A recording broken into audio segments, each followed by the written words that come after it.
Sai perché siamo qui? Per San Cristoforo.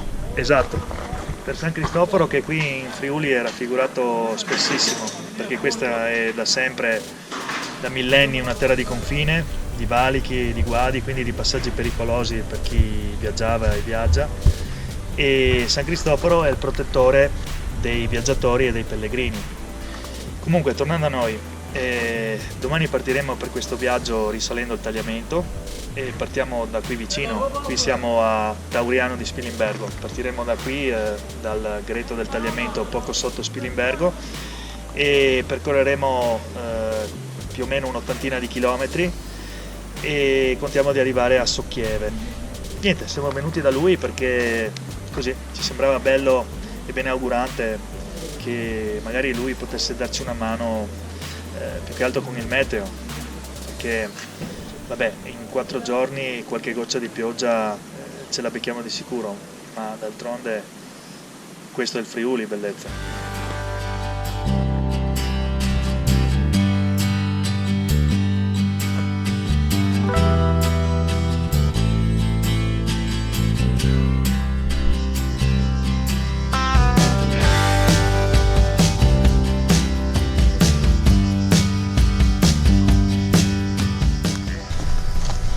Un'avventura di 4 giorni, speriamo anche meno, impossibile, e nella quale ci addentreremo nel cuore del Friuli, perché risalire il Tagliamento è come entrare nel cuore di questa regione. Con noi ovviamente un compagno di viaggio ormai inseparabile, con 2 orecchie piuttosto importanti, il nostro amico Fiocco. Piena adrenalina da viaggio. Esatto. Che di recente anche lui è passato alle energie rinnovabili. Abbiamo questo pannellino che ci servirà per ricaricare telefoni, ma soprattutto telecamere. Andiamo. Ed eccoci al Tagliamento.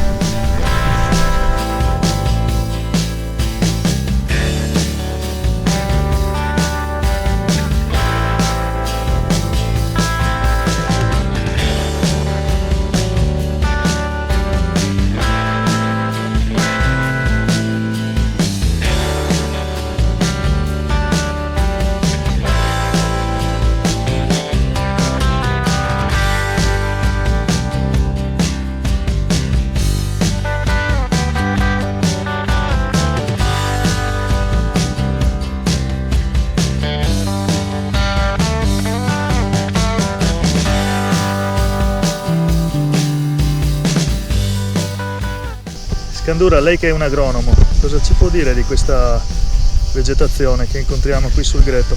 Allora, qui abbiamo una macchia mista di salici,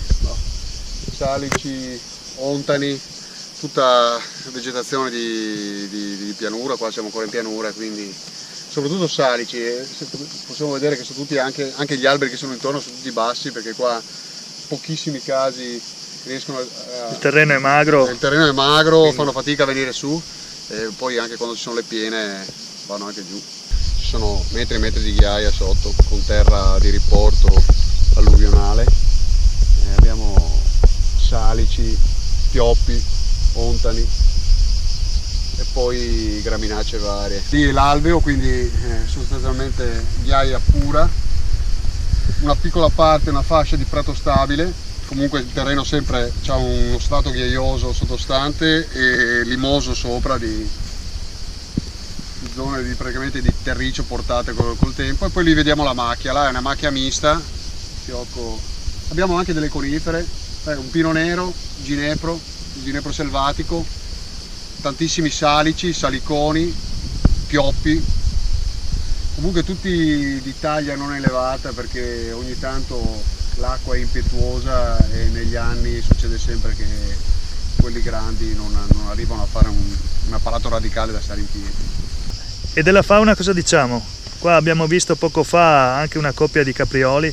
La fauna sta ritornando nel territorio? La fauna sta ritornando con prepotenza anche. I territori montani, ci sono delle scie di passaggio degli animali, con la scusa che la montagna è sempre meno popolata e quindi diciamo hanno che via libera per scendere anche fin qua. Poi trovano questi canali, esatto. questi canali che sono incontaminati, quindi possono arrivare fino in pianura. I greti dei fiumi sono come dei corridoi di wilderness attraverso i quali dalla montagna i selvatici, la fauna selvatica riesce ad arrivare fino in pianura a ridosso delle città. Esatto, quindi caprioli, cervi sono all'ordine del giorno.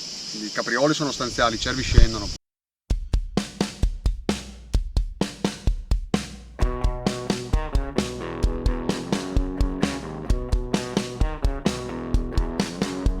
Cosa vuole fare, le sabbiature? Non puoi trovare. Dai Fiocco che hai tutto il carico. Oh signore. Fiocco, sei un po' un paraculo però, No, niente, allora dato che vogliamo trovarci. Facciamo una pausa.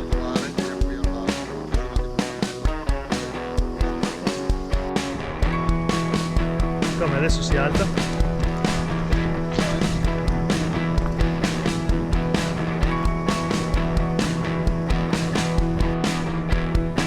Oh là! Bravo cucciolo!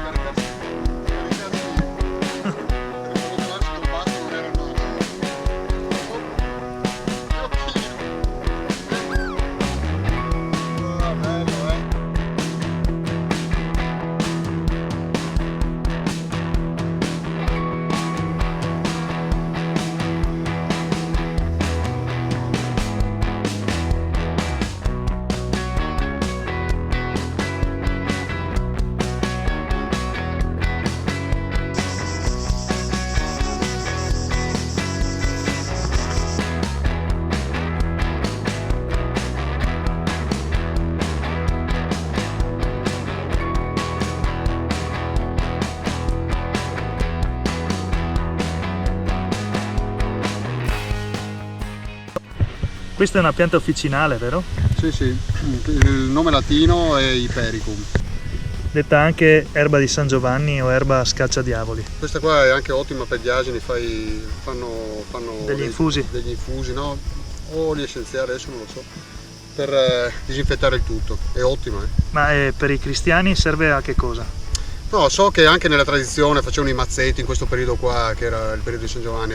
Sembra che abbia diverse proprietà e che sia un ottimo antidepressivo addirittura e un antivirale. Esatto. Così dice Wikipedia, poi non lo so.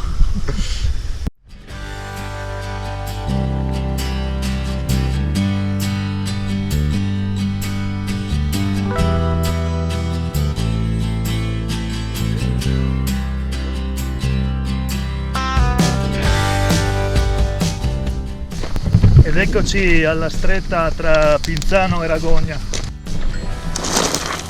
Pausa pranzo. Pagato lì.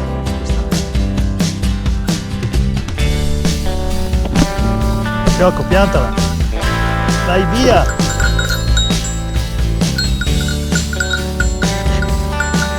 Somaro.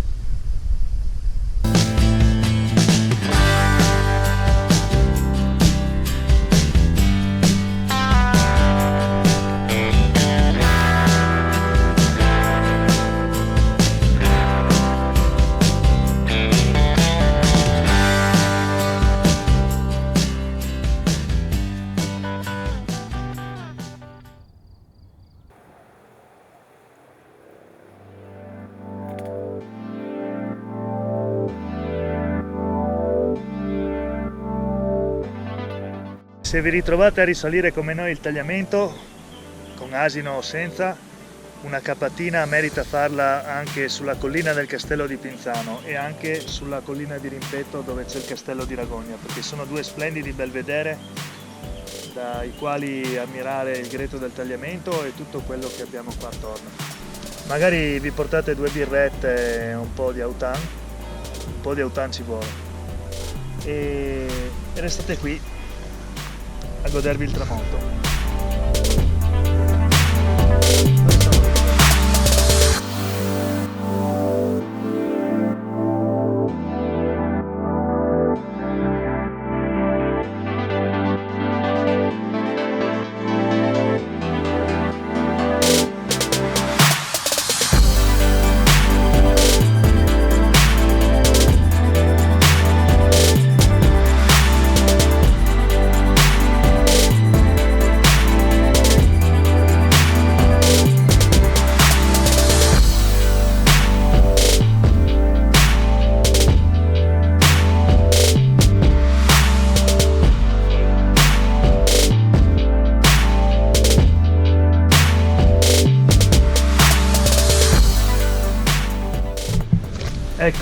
e su suggerimento di un amico che abbiamo conosciuto strada facendo abbiamo deciso di cambiare un attimo il nostro itinerario iniziale.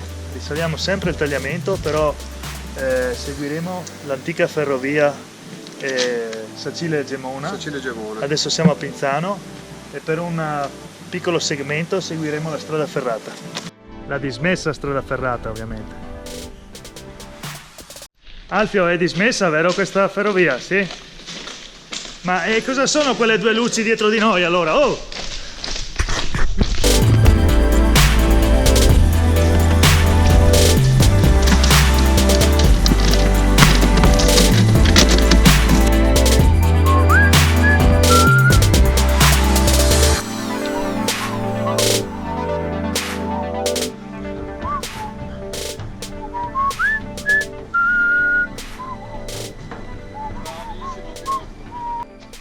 Forgaria, stazione di Forgaria.